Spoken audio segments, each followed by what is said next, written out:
الله على نعمة الإسلام والصلاة والسلام على نبينا محمد الذي جاء على فترة من الرسل لأن لا يكون للناس على الله حجة بعده وعلى آله وعلى جميع الأنبياء والمرسلين وبعد. D'abord, avant de... Il faut arrêter de me présenter grand cher. Il faut arrêter ça. L'imam, c'est le maître de mon maître. Je suis grand cher.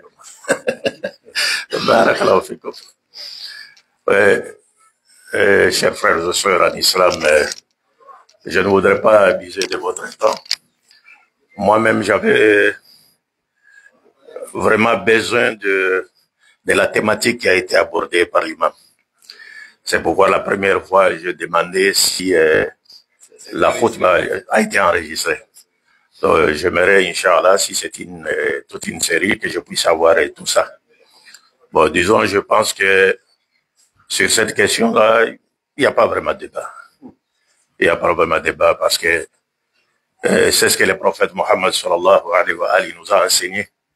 C'est ce qui est mieux pour nous. Et comme l'a dit l'imam, j'ai aimé ça et moi-même je le sais aussi.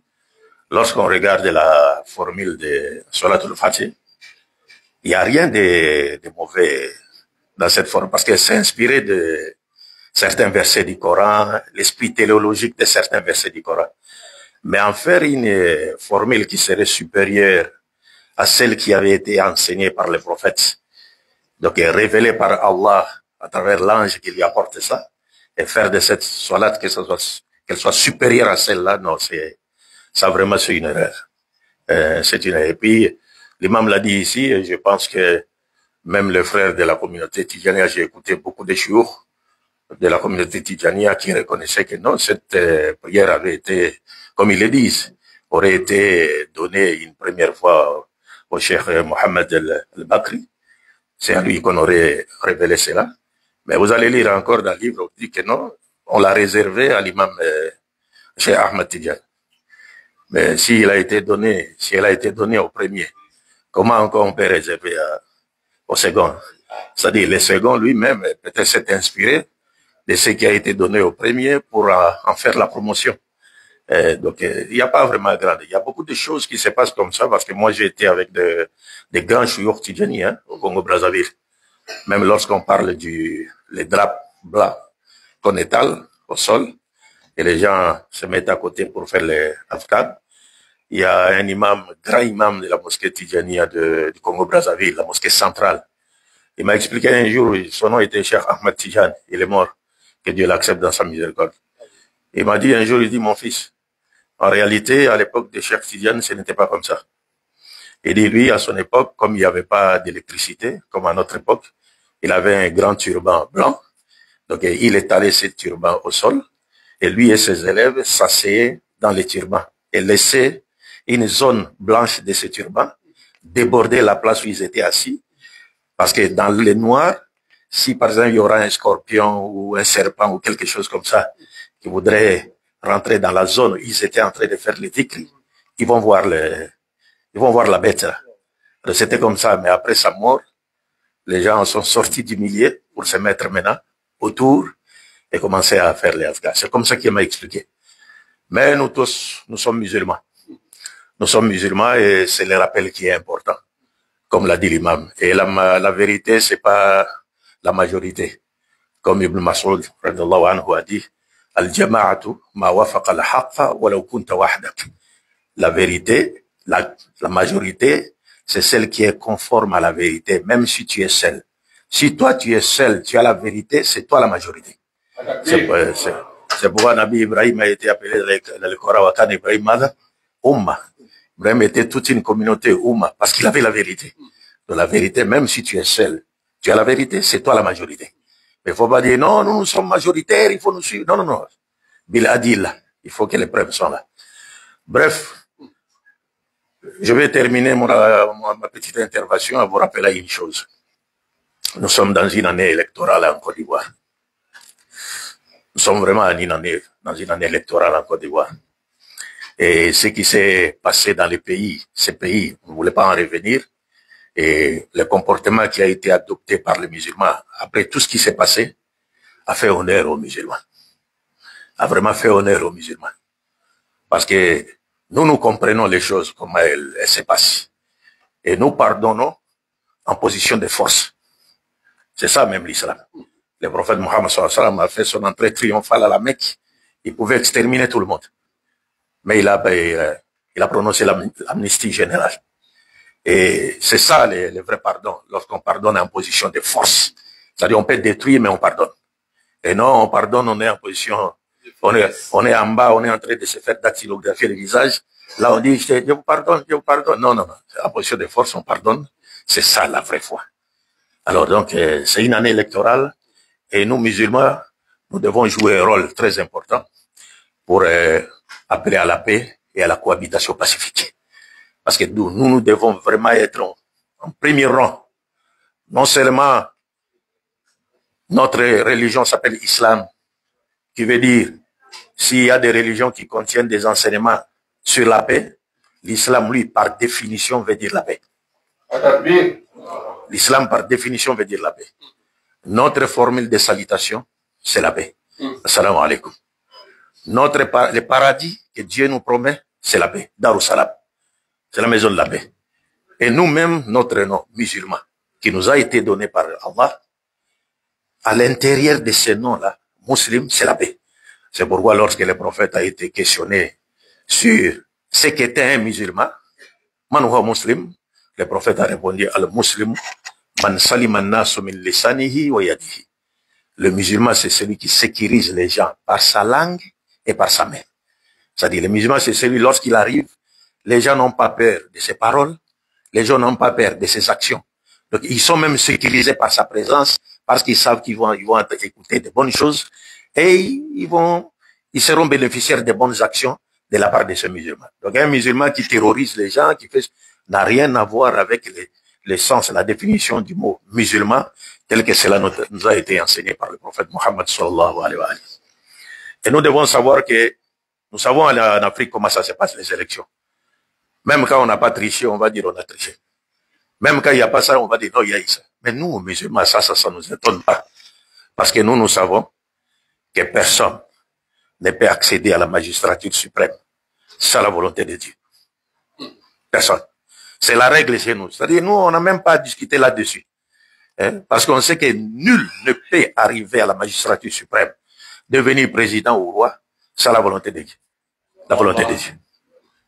Déjà, si vous savez cela, vous avez cette base-là, vous n'aurez même pas le temps de chercher à créer les désordres. Parce qu'il n'y a que celui qui a été destiné à être au pouvoir. Et quel que soit le temps qui restera au pouvoir. Parce que nous avons aujourd'hui, vous allez voir par exemple au Cameroun ici, il y a le président Biya qui est là. C'est presque 40 ans ou plus. Mais comme il a été destiné qu'il sera là, quel que soit ce que vous ferez, si le temps qui lui a été accordé par Allah n'a pas encore été consommé, il sera là. Et ce n'est pas lorsqu'une personne prête serment après les élections, ben c'est là où on dit que non, elle est devenue président ou il est devenu président de la République. Non, ça ne commence pas là-bas. Le prophète Mohammed sallallahu alayhi wa sallam nous dit, plus de 40 jours après, alors que l'individu est encore fœtus, Dieu envoie un ange avec une carte de mémoire divine dans laquelle sont stockées toutes les informations sur le futur de cet individu. Donc, si cet individu deviendra président, c'est stocké là-bas, dans cette carte-là, mémoire-là. Quel que soit ce que vous ferez contre cet individu ici, s'il a été destiné à devenir président, il le deviendra, que vous le vouliez ou pas. Parce que cela a été écrit dans sa carte, dans la carte de mémoire divine qui a été apportée par l'ange sur ordre de Dieu, et dans laquelle sont stockées toutes les informations sur le futur de cet individu. Donc, s'il est destiné à devenir président ou roi, il le deviendra. Que vous le vouliez ou pas. Allahumma la maniya lima a'atayt, wa la mu'atiya lima mana'at, wa la yanfa'u dhal jadd minkal jadd. Le prophète nous enseigne cela. Personne ne peut arrêter ce que Dieu a décidé de donner, et personne ne peut donner ce que Dieu n'a pas décidé de donner. Personne. Mais ce que nous demandons seulement, parce qu'en islam, il y a deux dimensions. Il y a la dimension verticale et la dimension horizontale. Dans la dimension verticale, le meilleur d'entre nous, c'est celui qui craint Dieu le plus. Dieu dit dans les Saint-Coran, pardon, les chétons rajim, Ya ayyuhan nasu, inna khalaqnakum min dhakarin wa untha, wa ja'alnakum shu'uban wa qaba'ila lita'arafu, inna akramakum 'inda Allahi atqakum, inna Allaha alimun khabir. Ouais. Dieu dit, nous vous avons créé à partir d'un homme et d'une femme, Adam et Ève, de ces couples. Nous vous avons répartis en plusieurs peuples, tribus. Dans un autre verset, Dieu dit, wa min ayatihi khalqu samawati wal ard wa ikhtilafi madha al-silatikum wa al-alwanikum. C'est-à-dire, il nous a répartis en plusieurs peuples, tribus, parlant différentes langues et ayant différentes couleurs de peau. Le Coran dit, pourquoi? Afin que vous vous connaissiez facilement les uns les autres. Ce qui implique à dire quoi? Ce qui implique à dire la diversité de peuples, la diversité d'ethnies, la diversité de tribus, la diversité de langues, la diversité de races. C'est quelque chose qui a été voulu par Allah lui-même. Et que celui qui se lèvera pour combattre cette diversité serait en réalité en train de ramer contre la volonté de qui? La volonté de Dieu. Parce que Dieu a voulu cette diversité et c'est seul le Coran qui donne la réponse à cette diversité. La raison. Pourquoi? Lita'arafu. Afin que vous connaissiez les uns les autres facilement. Aucun livre ne donne la réponse à cette question. Si ce n'est le Coran. Alors c'est pour vous dire, Guéré, Bété, Aka, Djoula ou Malinké, Congolais, Chinois. Cette diversité, c'est Allah qui l'a voulu. Et dans cette diversité, nous appartenons tous à la grande famille adamique. Parce que nous avons créé à partir d'un homme et d'une femme. En d'autres termes, nous sommes tous frères et sœurs dans la grande famille adamique. Nous sommes tous frères et sœurs. Celui qui a compris ça, il ne peut pas chercher à semer les désordres.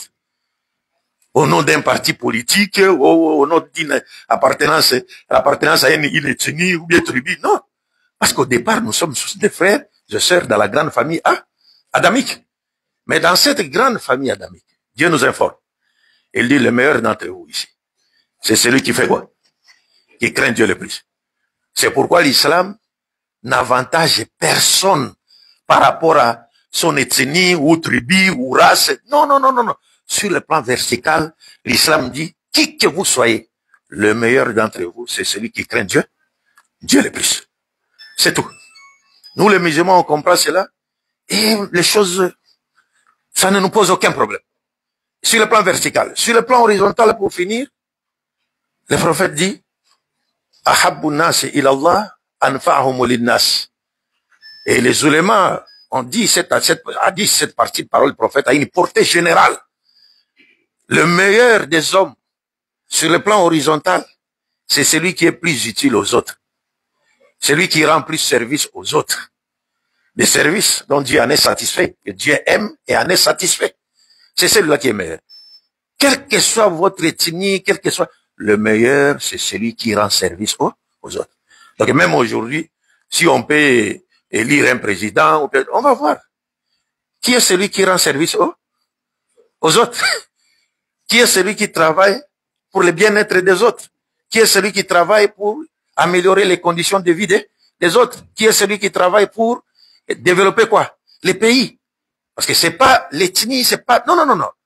Quelqu'un peut être de votre ethnie, mais s'il ne travaille pas bien pour le pays, ça ne sert à rien. Ça ne sert à rien. Bah, si vous choisissez quelqu'un qui ne travaille pas bien pour le pays, mais simplement parce qu'il est de votre ethnie, vous serez même en train de faire quoi? De causer du tort ou combattre même la volonté de Dieu. Donc, bref, comme je le disais, le pouvoir vient de Dieu. C'est Dieu qui donne le pouvoir. La seule chose qu'on demande aux dirigeants, comme le prophète l'a dit, Kulukum ra'id. Chacun de vous est berger. Et chacun de vous est responsable de son troupeau. Même le dirigeant, numéro 1, est berger, il est responsable de son troupeau.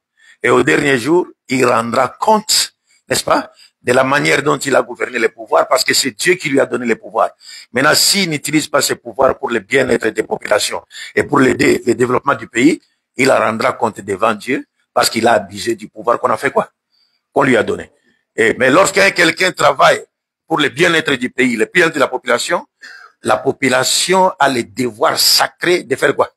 De soutenir cette personne et d'accompagner cette personne et de retenir toujours que personne ne peut arriver au pouvoir sans la volonté de qui? La volonté de Dieu. Ça s'arrête là. Et même, je vous remercie beaucoup de m'avoir fait cet honneur de prendre la parole devant vous. Vous êtes les chers de mon cher.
Ça, c'est la communauté de tous les signes.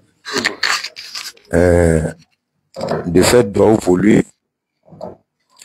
De fait, doigt pour lui. D'abord, qu'Allah lui donne longue vie. Parce que moi-même, je le suis. Je suis tous ces discours, tous ces débats, tous ces voyages, moi je le suis pas. Je suis abonné, mais il ne sait pas. Allahu Akbar. Et quand je le suis, ça m'instruit et ça m'inspire. Et je sais que c'est la même chose chez vous. Donc, autre que la mort, en fait, doit vous que Allah lui donne longue vie. Et qu'Allah fasse qu'il demeure sur cette voie-là. Il y a d'autres qui ont eu ces privilèges, ces grâces-là. Après, ils ont chaviré dans l'océan de l'orgueil. Allah Kisikaboma.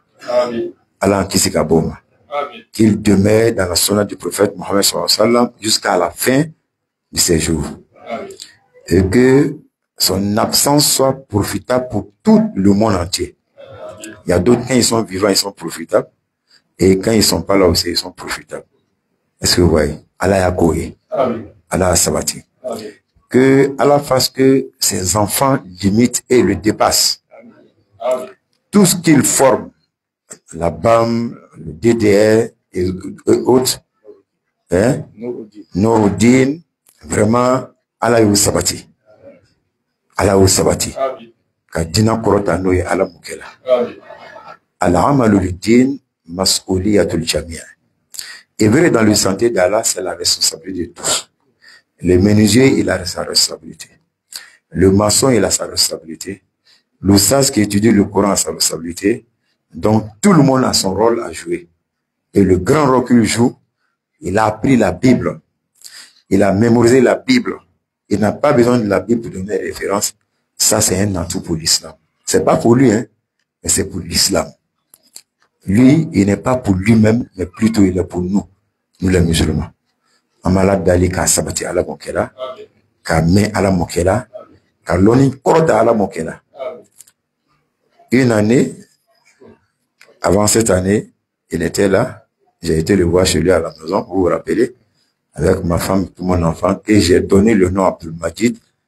Lorsque madame a accouché, madame dit, Oustaz, à chaque fois, tu regardes quelqu'un dans la famille pour donner le nom, mais moi, avec ta permission, Abdul Majid qui prêche là, je veux qu'il est c'est l'un de mes enfants comme lui aussi.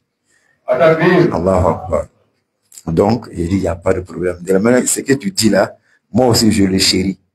En ce moment, on échangeait par téléphone Congo à Abidjan, mais on ne s'était pas encore vu. Donc, c'est dans ça. Bon, moi, je l'avais vu, mais lui ne m'avait pas vu. Voilà, presque 20 ans de cela. Voilà, ok. Donc, en moto, quand il m'a mokela. Donc, j'ai été le voir. Il a fait quelque chose qui est très, très capital, très profitant pour la communauté musulmane. Des centres de formation. On a assez de mosquées. Nous voulons maintenant des centres de formation. Donc, ils ont déjà commencé. Donc, faites beaucoup de doigts. Et tous ceux qui veulent faire parler leur cœur, donner des dons, les soutenir financièrement, moralement, Inch'Allah, qu'ils viennent, on va les mettre en contact pour qu'ils jouent leur rôle aussi, Inch'Allah. Et il a même l'intention qu'il soit l'un des formateurs au sein de ces centres-là. Donc, moi aussi, j'ai donné mon OK, parce que c'est le sentier d'Allah. Donc, Al-Boussala en Bessabati, Allah Antonio, on le remercie infiniment. Amen. Et que ça soit encore d'autres, qu'il y ait d'autres interventions venant de lui au sein de la mosquée. Wa sallallahu ala nabiyyina Muhammad wa ala alihi wa sahbihi wa sallam tasliman kassira. Wassalamu alaikum wa rahmatullahi wa barakatuh.